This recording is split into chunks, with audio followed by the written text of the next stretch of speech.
this computer.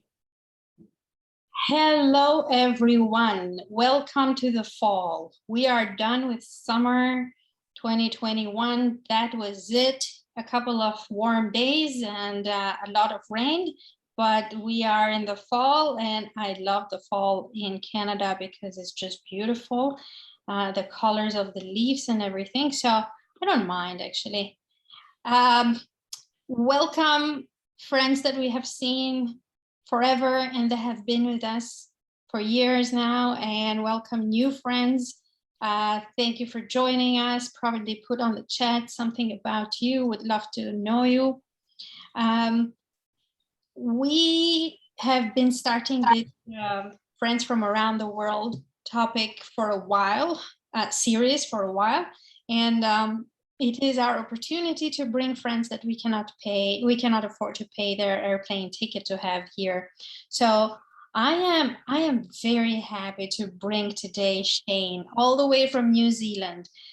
I have met Shane in so many conferences and so many occasions. We have been face-to-face on Zoom and in different groups, but I always loved the pragmatic view that you have, the experience that you bring, and how you kind of like make me think about things. So I am really personally looking forward to the work that you've been doing recently with the ICAgile group, and especially with the lean portfolio management. So I don't want to take a lot of my time. I want to open the floor for Shane. I know everybody here is for Shane, not for me. So welcome, Shane, and thank you for joining us. Thank you so much, Artie, and thank you, folks, for coming along. Yes, kia ora tātou, ko Shane Hastie tēnei. Welcome, I am Shane Hastie. As Artie said, based in New Zealand. I'm in a little town called Otaki, which is 50 kilometers north of Wellington, and we're on track to become New Zealand's first officially bilingual town with Maori. I do not speak sufficient Te Reo Maori, the local language, but can say a couple of words anyway. Okay, so let's get into it. I'm going to work on the assumption that everyone can share my screen. I can see my screen. Thumbs up for that. That's good. The principles of lean portfolio management for business agility. And this is something that we at ICAgile have been working on for a while, and we've recently launched a certification in lean portfolio management. And one of the things that we discovered when we were working with the group of experts who came up with the learning outcomes is that while there were quite a lot published about lean portfolio management, nowhere was there a definitive list of this is what it really means, and also what are the principles that underlie this way of thinking. So we, from a thought leadership perspective, working with this group, decided let's publish them and let's come up with something. Let's identify them. But before I go too deeply in there, what does lean portfolio management mean to you? And let's throw something in the chat. Or speak. This crowd is chatty. We are not. Okay, well then we can, yeah, just turn on your microphone and shout it out. Let's chat.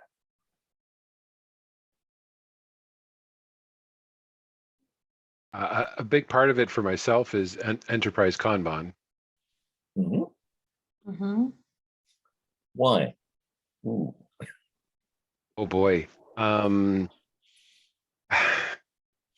a little can of worms, but for mostly because of the lean metrics that Kanban can bring you in the flow of work through your portfolio, is the quickest summary I could do.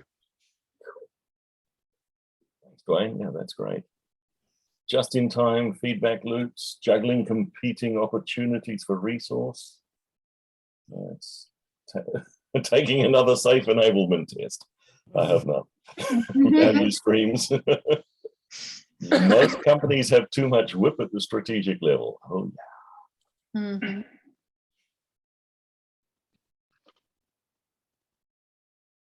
I think also lean bring also the concepts of reducing waste, right? Yeah. Peter, you had your hand up. I think when I look at portfolio management, I look at it from it's a primarily an investment approach, right? It's about risk and return. And I think, and one of the challenges that we've always had with a lot of the agile portfolio approaches is that how do you compare the acquisition of a new company with building a factory versus deployment of a new software system? And that's the heart of what portfolio management is about. How do I get the predictable returns that I need to drive that outcome, right? And anything other than that sits around designing with, things like whether it's value streams and like that, sure, there's elements of portfolio in it, but most of that actually sits by definition program in that there are a collection of interrelated components. Thank you. So that taking an economic view, avoiding the waste to being locked into a bad plan. Sorry, Sam. No worries. Go ahead. I was just reading out what Jeremy had put up there, avoiding the waste of being locked into a bad plan. So Sam. So in my opinion, the portfolio management is to build a vision within the organization's vision for a foreseeable future where the projects and programs can be designed and built around to meet the organizational vision or objective. And what would make that lean? Okay, so that's another thing which is now added is lean, and lean would make it, you eliminate the waste out of it. So there are going to be number of projects and program which may not add value, and making it lean where you do not do extensive detailed planning, which may not be required. And when it's a lean portfolio, you start to see which is more achievable as a project or a program, and you start to do progressive elaboration on that, and then you bring it to life. So in portfolio, it's starts from a phase where it's not in action. So you are planning for future, you're creating a vision, and you go all the way up to executing it. Cool. Thank you. So yeah, it sounds like we're sort of roughly aligned. People seem to have a feel for what this stuff is. Let's explore what I put together, and again, as I said, drawing from the work that we've been doing at ICAgile. So the rough agenda for our next 45 odd minutes, defining what we think it is, introducing those principles, and then I'm going to give one example of where I've seen it made real. Then we'll talk very briefly about some anti-patterns, and we'll wrap it up. And along the way, I hope we're going to have some more of these conversations. So lean portfolio, enabling that rapid learning, adaptation, and responsive change in organizations. That's what it's about. That's the why. Here is a definition. It provides a mechanism for organizations to fund and manage the flow of initiatives. And the funding, the economic view, very important there. The flow of initiatives and activities across the whole enterprise, maximizing value delivered to customers and other stakeholders. Then it facilitates an alignment of work to the organization's overall strategy and enables prioritization of the most important work while limiting work in progress and respecting the team's capacity to deliver. This domain draws on lean thinking, system thinking, agile development, and business agility to achieve business goals and rapidly adapt to changing circumstances. I think there's a request to go back one slide. People kind of missed the why there. Yeah. Rapid learning, adaptation, and responsive change in organizations. Mm-hmm. And then the next slide is kind of like details about all of that. Yeah, this is what we put up as, or we're putting out to the world as, this is our definition of lean portfolio management. I like the other stakeholders because you can include there many people, also your employees, not just the ones that benefits. Mm-hmm. It's employees, it's society, it's the social, being socially responsible as organizations. Yeah. So that's how we defined it. Let's talk about what we came up with as a set of principles. The first one, shift to customer centricity within a larger context. And Adi, that goes to what you were just saying. It's more than just the customer. Mm-hmm. This is the Business Agility Institute model that puts the customer at the center, and that's really important. But it's the underlying driver of adaptive work is this fundamental shift that organizations need to make towards customer centricity, to empathize with and serve our customers in a larger social and environmental context. Everyone in the organization needs a clear line of sight to the customer, the organization's vision, and this larger context. We're asking people to shift and shift. It's not, we've heard a lot about moving from board and CEO centric to customer centricity, but it's going beyond that too, the broader social context, the broader environmental context.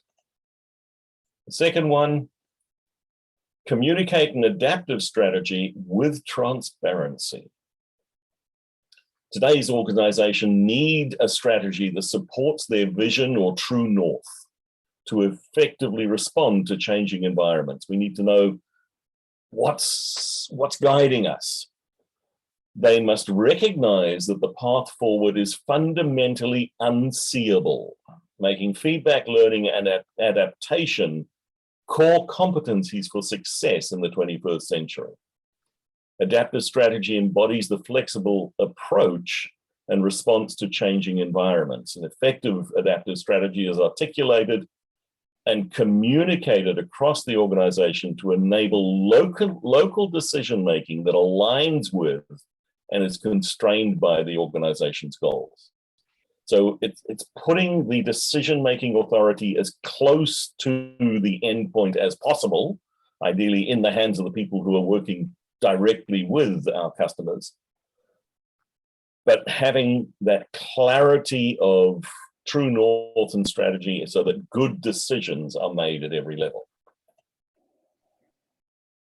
Align around common goals and how they might change.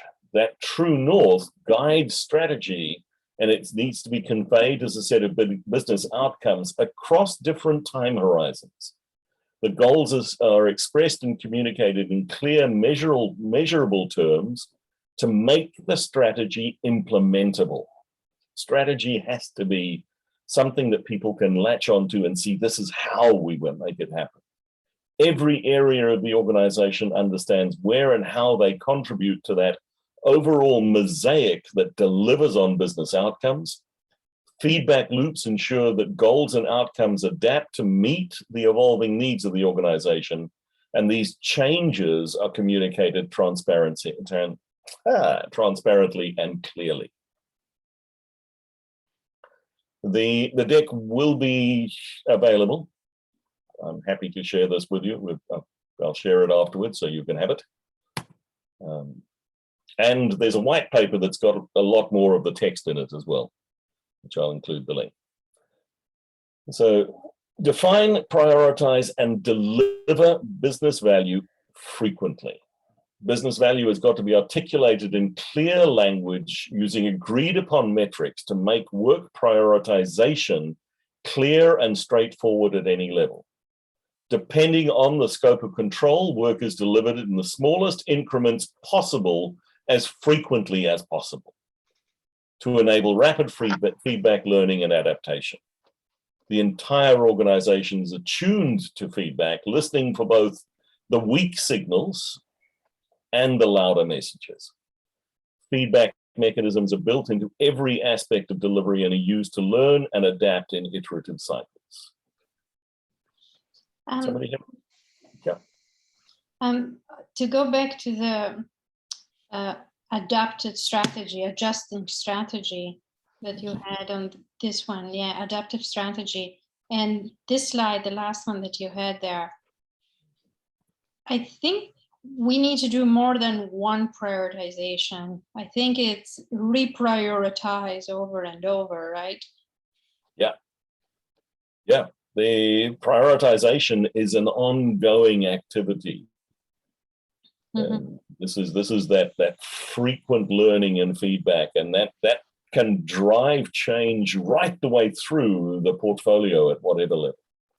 As we learn, if we learn something, and the sooner we can learn, the more rapidly we can adapt and change. So those communication lines have got to be wide open and clear.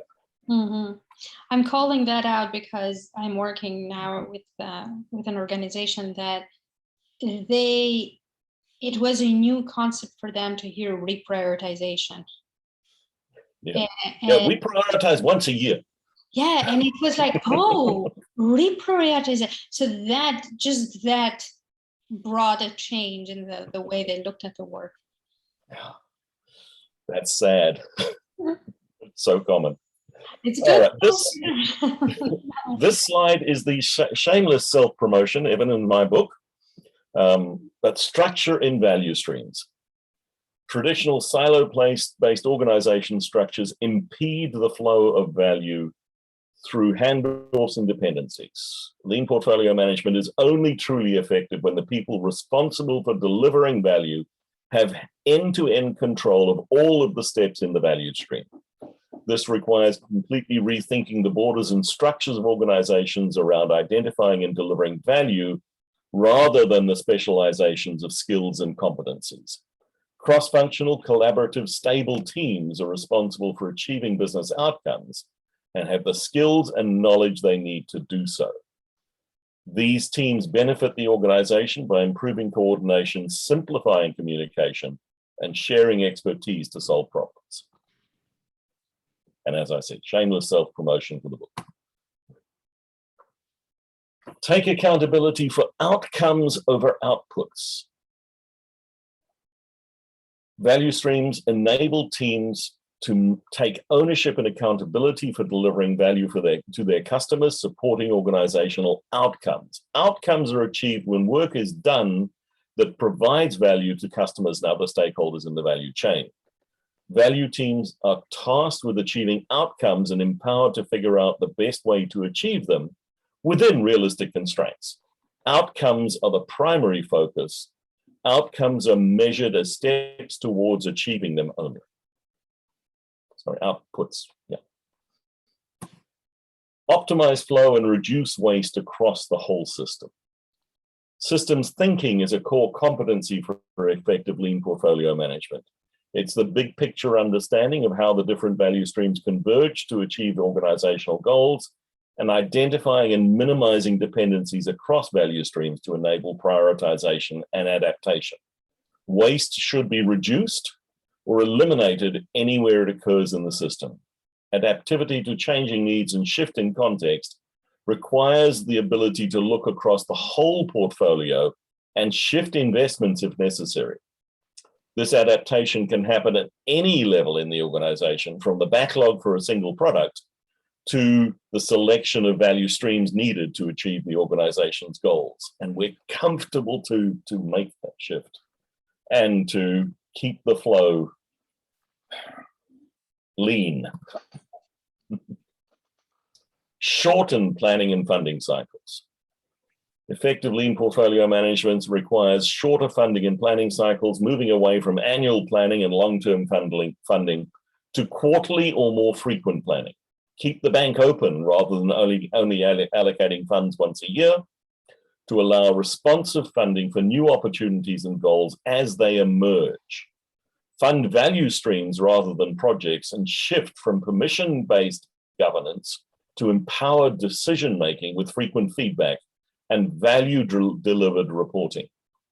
Funding enables innovation when organizations shift from that pure cost-based budgeting to value-based and begin measuring progress towards outcome.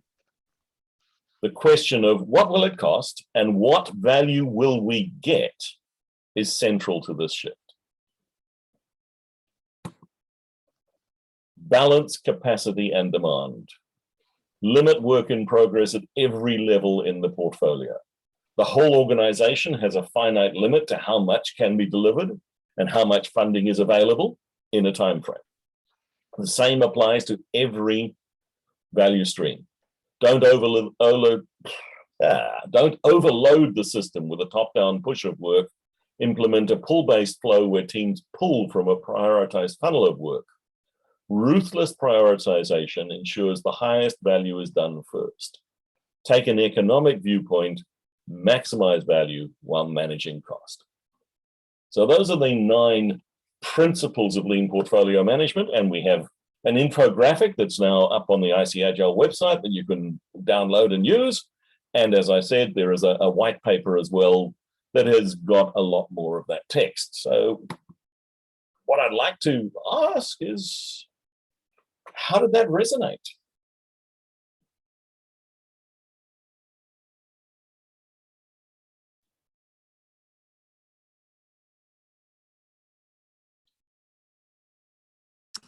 I mean, it resonates.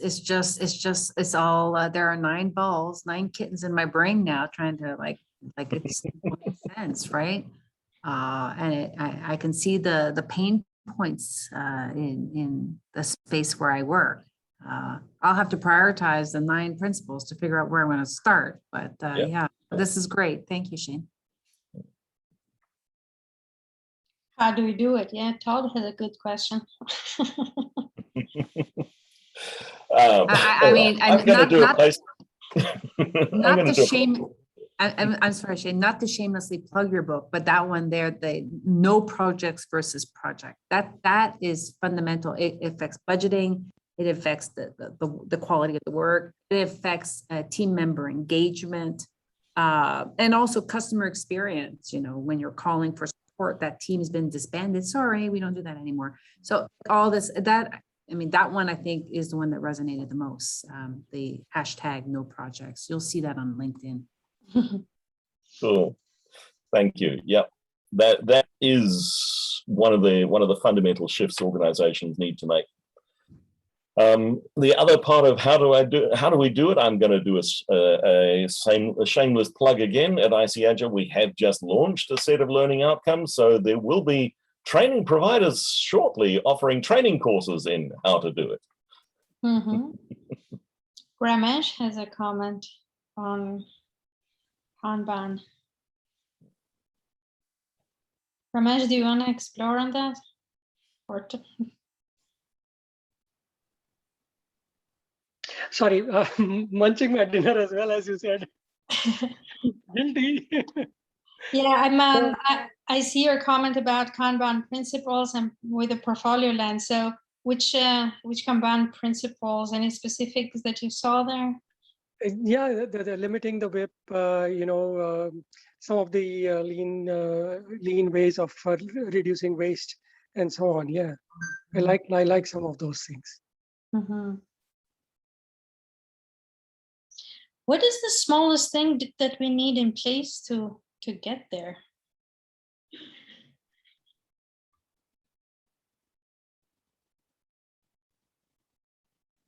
I'm going to take a personal perspective on that. And it does go back to the book. Shift to a value stream approach. And that's a big shift for many organizations. But until you start thinking like that, you're really going to struggle with almost everything else.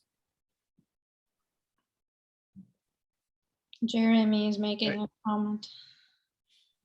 Sorry. I think one of the bigger things for myself, and I've been studying enterprise Kanban for a while, and you know, how you can organize yourself around this. And I think you're just right. It's the value streams that are behind that, and the clear objectives that those value streams are trying to fulfill, and that's ever evolving.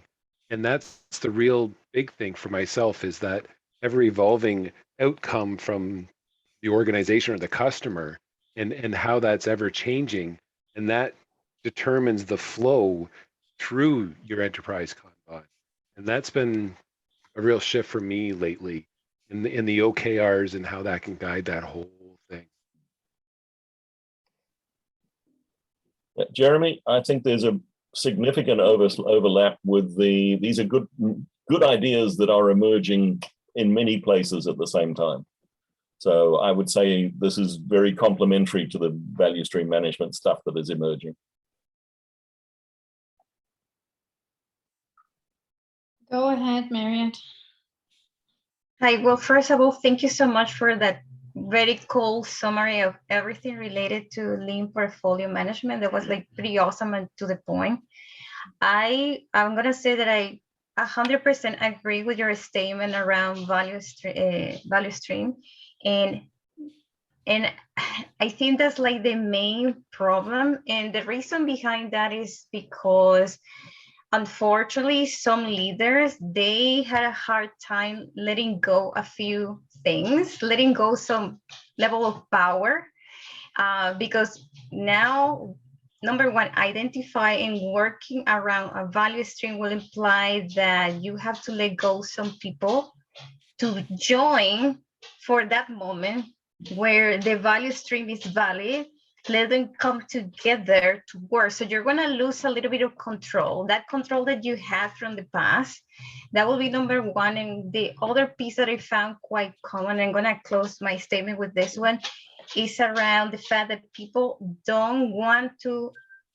It's like you are talking about the devil when you say, okay, let's just fund the things that are clear for you today. Don't try to fund stuff that are going to be completed in 3 years or something like that, because it's not going to work, right? So I think is that being afraid to just let go and be uncomfortable with things that you don't know today, plus power. It's all about that power and that control that people are afraid to just let go for a little bit. Yeah. Yeah, these are not easy changes. No, it's nice to have a clear set of principles. I do, you know, and I'm happy that we can do that. But asking the organizations adopting this way of thinking and making change, particularly traditional existing organizations, it's hard. But if you look at the most successful new companies, they're built like this from the ground up. And there's a reason they're successful. Can I be the bad sheep here? So I'm looking from a business, right? Imagine this is your business. Yeah. And you have a team that you have hired, you have given all the tools to, you know, deliver and do the work. If delivery takes 6 months to finish something, what do you want from business to change when it comes to funding? I will fund big chunks of work because I still don't know when that first request came that I made 6 months ago, it will be available to me to see the results from that. So my experimentation and my learning is expensive and is long. Yeah, so what's the experiment that we can do in that organization? And maybe it's taking just one stream, one initiative, and structuring that into a value stream. So not change everything, just change one small piece, and let's see how that goes. What can we learn from that? Possibly. But there's a lot of fear. There's FUD. There's fear, uncertainty, and doubt. It's not easy, and I don't want to pretend that it is. These are significant changes we're asking organizations to make. But Michael has some questions around the SAFe here. Sorry.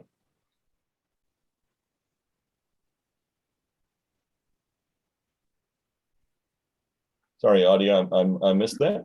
Michael has a question about SAFe. Michael, are you trying to see if this fits SAFe, or is it just a joke? I don't know. I'm trying also to see if you're trying to learn around this. I suppose it's it's just a bit of a comment. I wonder what they will say about it. Like, we've probably been doing this for the last 10 years or something like that. Yeah, and if you look at what SAFe has built into their structures, yes, they do have some of this quite well defined. I would challenge the implementation in many organizations. 100%. I would the difficult part. I think I would question the underlying why. They do it so prescriptive that the essence is lost.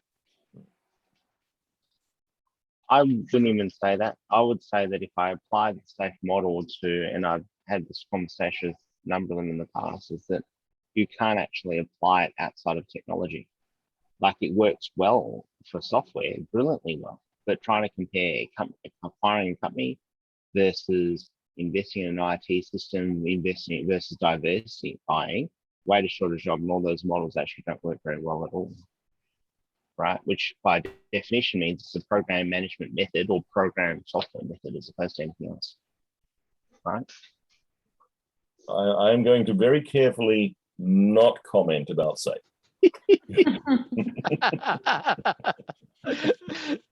You might be New Zealand, but it's still wise. Shall we roll on? I'd love to see how it makes it real. Yeah, so making it real. Here is just one story, one organization. This is a picture of an Aboya room. Is a company, New Zealand Post Group and Kiwi Bank. This goes back a little while. This was when I've forgotten the person's name, unfortunately, was the chief executive, and the building that this room is in was severely damaged in an earthquake, so you can't get to it anymore.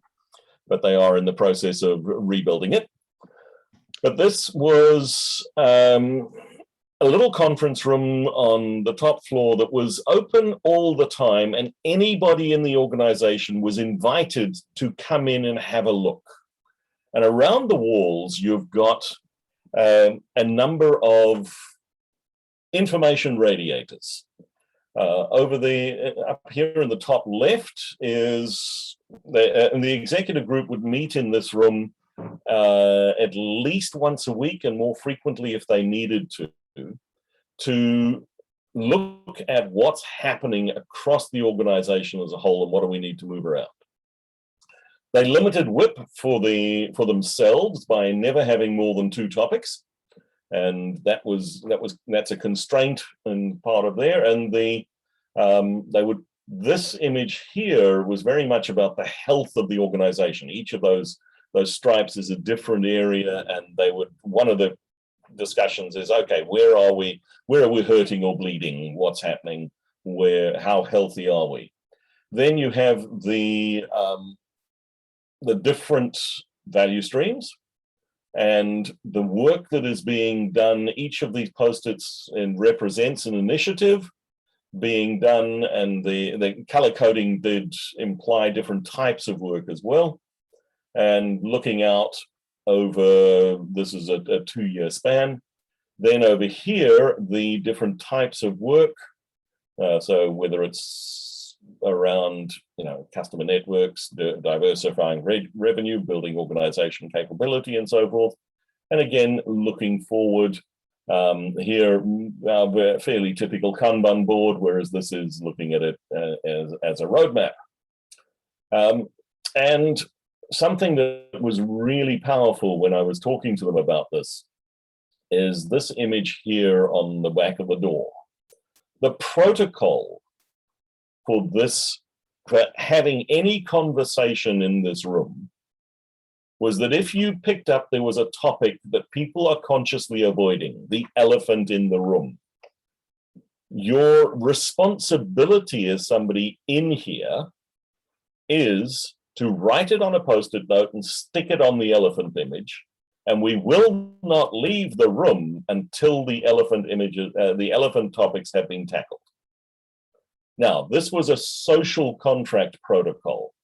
So it wasn't just the physical implementation of this abaya wall, of this abaya room. It was the social construct that went with it, that the leadership team was comfortable to have those uncomfortable conversations amongst themselves. They were open to be challenged by anyone in the organization. So anyone could come in, look at the state of things, put there is a place to put comments and feedback, and the leadership team would pick up and respond to that feedback. And the social construct and the cultural shift was as important as bringing in the ways of working, the abaya stuff.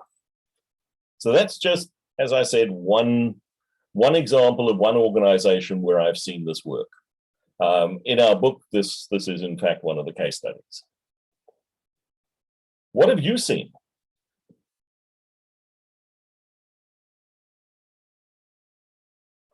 Who's got examples?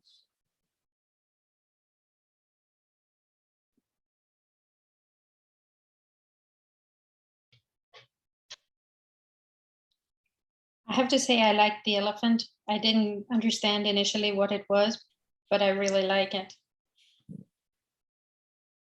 Yeah, when his name is on the tip of my tongue. Paul Reed is his name.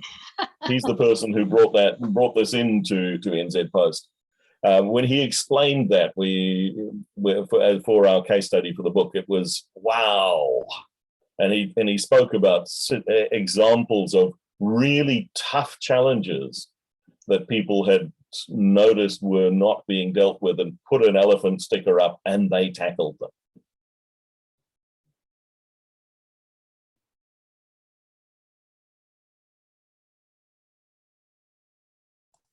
Yeah, I think, this is, again, goes to the longing of being in a real building with real Post-its and real companies. And I'm really curious. I mean, there is, I'm seeing Mariette also, it's where we came from, right? This whole face-to-face thing. So,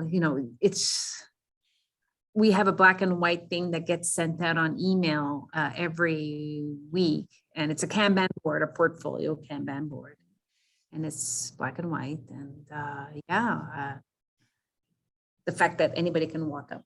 I don't know how to recreate this I have to think about how we create this in a digital space. I think it could be done virtually. I've seen mural abaya rooms. Yeah. We do that one. So I know I'm not working on a much smaller scale, but we have a single mural board, which is the organization, everything. And there's no planning that the directors do, or that the C-suite team do, or that nobody does any planning that isn't on that. And anybody can come in, and every team that does, right down to engineering sprints, has a look at that board at the start of their planning. That is the central focus point. And like you said, we had to quickly adapt because we were just starting to get into this transparency culture in our office as things locked down, and we'd only had our big walls full of Post-its for about a month. So we had to quickly pivot or lose the transformation. It was really successful, and we've avoided picking any tools to help manage that stuff, because any tool was locking people into a process that didn't fit the transparency. The mural or paint, just even paint, people going and draw pictures, those things have been our winner. Yeah, I think we did something similar using Miro. I have used, there is something in Confluence that allow you to do that as well. I think it's called Giphy or something like that along those lines, that allow you to paint the picture. The only issue, and I'm going to refer back to Lucy, is that people are kind of tired, like physically tired of, okay, I need to see where we are. Okay, I need to open that application and see all those bright colors again. Well, at least you could say in the past, hang on a second, I'm gonna grab a coffee or a tea and then just walk and exercise my legs, go to the room, look at everything. It was like a mental and physical exercise. You're changing location so that brings oxygen to your brain. So you're just shifting in there, which is pretty cool. I know that people are investing a great deal of effort trying to make better collaborative tools and all this stuff, but there is a little bit of, at this point, people are like, I know, another call. Again, that's screen. Yeah. I hate that. So yeah, that's the challenge, right? But again, we have to do what we have to do. It is what it is. Yeah, it is true. Like, well, which mural is that? Which Jira board is that? So we did also come up with here are some things we've done wrong, some anti-patterns. We've all made mistakes. We all make mistakes. So types of things we've seen, adopting OKRs and then try and use them as a performance management framework is one of the most common mistakes. Not shifting to value streams, trying to overlay LPM on a hierarchical organization is going to blow up in your face. Annual budgeting as that bottleneck. Trying to adopt exactly what another organization has done without adapting it to your context. You know, they did it like that. Spotify. Not taking the time to really understand or learn what the real value streams need to be in your organization. So take time to figure that out. Don't just knee-jerk respond, because you're going to end up giving people change fatigue as you reorg and reorg and reorg. Constant shifting of people with no clear understanding of capacity, that's that same reorg fatigue. The hidden work and secret agendas, portfolio objectives overridden by local work, so make sure that all of the work is visible in the portfolio. Lip service with no transparency around the real blockers and or impediments. They're playing politics. The gaps in the strategic vision or clarity. Start by making that vision so absolutely clear. What they're calling an outcome is actually an output. Identify the real outcomes. And the investment mix across the categories of run, grow, and transform, keep that in balance. So those are some mistakes we've seen. What have you seen?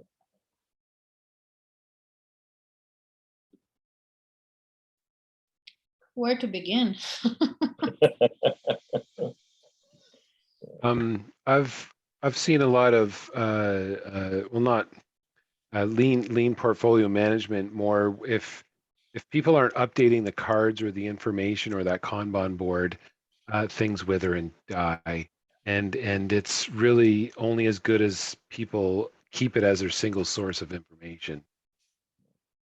It's got to be live. It's got to be that single source of truth and current and real. Dwayne, I do agree with your comment on the chat about if it all is in a certain tool, you start now seeing some reports being created, some metrics around it. I think one of the things that probably I have seen is not using metrics, like not having a sense of where you are, where do you want to go, did you make it? The metrics I see is only, well, I gave you $500,000. Is it done by this date? Rather than, did we achieve the value that we wanted to achieve from that? And all aligning that to our overarching outcomes. Yep. To your point, Alita, I think, and this is related to the metrics, one of the problems I have seen is that sometimes we have too many, like way too many, like 20, I don't know, metrics in there. And everybody's kind of at the very beginning collaborating to actually report using those metrics. But guess what? You made your effort, you provided data, all this good stuff, and then 3 months pass, 6 months pass, and you never get like, okay, I'm helping you to collect those metrics, but number one, where are we with respect of those metrics? And if you find an organization that actually takes the time to put together all the numbers, the next problem is they never present those numbers and they don't do anything about those numbers. So why are you measuring that in the first place if you're not doing anything about that? So that's why I always recommend, like, just reduce the metrics, collect the data, say thank you for helping me to collect the data. These are the results. This is what I'm observing. What are we going to do about this, right? It's not just about showing numbers in super fancy reports and looking, you know, the screen super busy, like, oh, wow, look at the graph and the colors and all the stuff. Is what are you doing about that? Yeah, feedback must be actionable, and metrics are about providing us feedback. Yeah. Joe put an interesting link there about some metrics.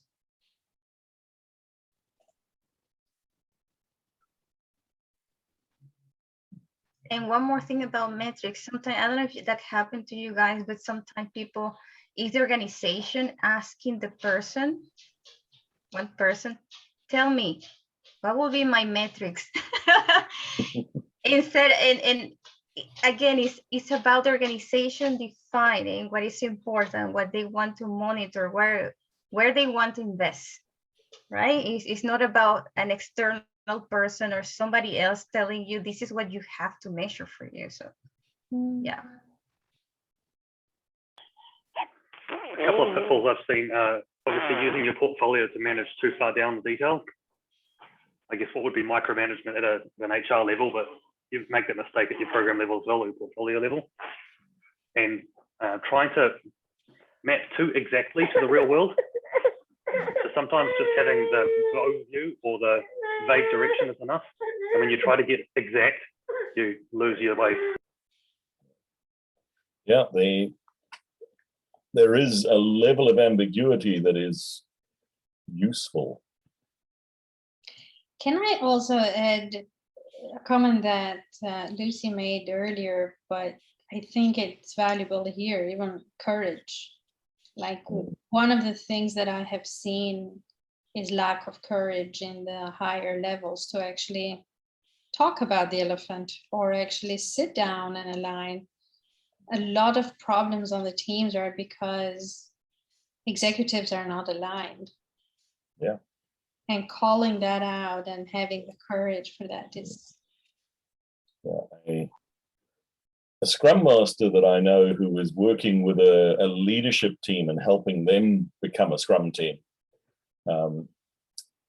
gave them the challenge recently and asked, how much do you trust each other? And got absolute silence. It was beautiful to see.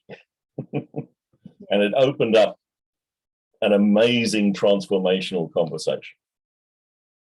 But it took her a lot of courage to ask that question of a leadership team. Yeah. Love it. So this is a quote from Ahmed Sidki, our founder. The journey to business agility is a grind driven by an identity and requires persistent effort over a long period of time and a growth mindset, and it has no shortcuts. This is not easy change. These are significant changes. So yeah, just the reiterate, we have launched the Certified Professional in Lean Portfolio Management certification. There is this white paper, and there's a full set of learning outcomes that are available. And again, as with all of ICAgile stuff, released as Creative Commons.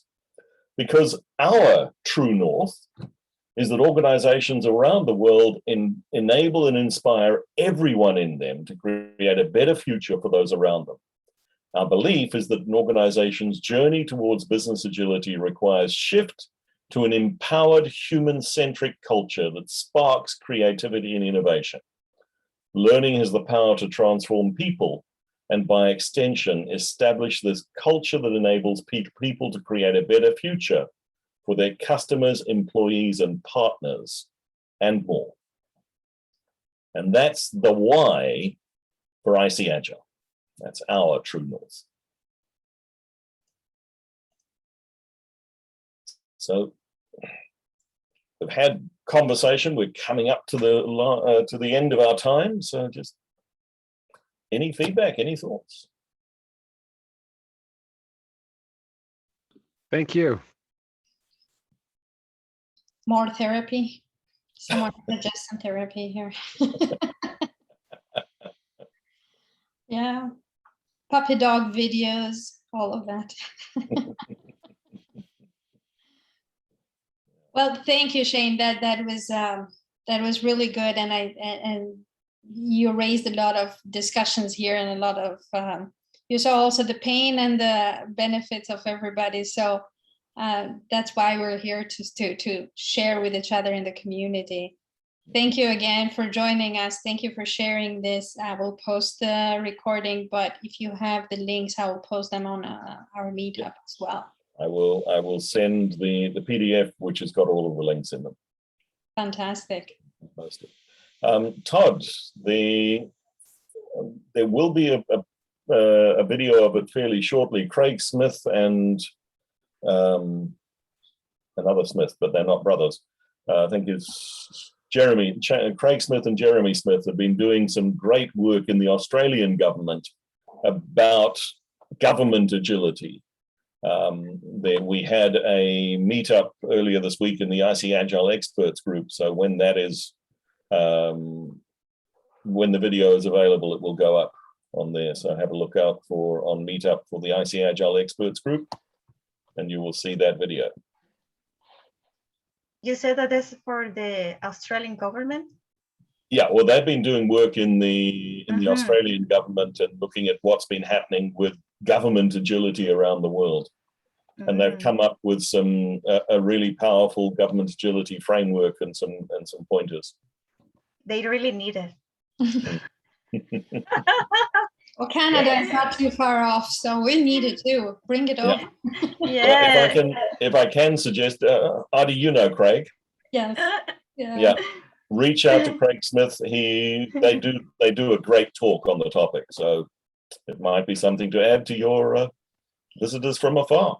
Yes. Yeah. I remember a time where they were changing prime ministers like all the time. I was like, okay, it's this guy, now it's this lady, now it's this other guy. And it was like you didn't know who was the prime minister. It was like super crazy. Australia changes prime ministers like all the time. Other people change their underpants. Exactly. It was, yeah, but living there is pretty cool. Isn't that agility?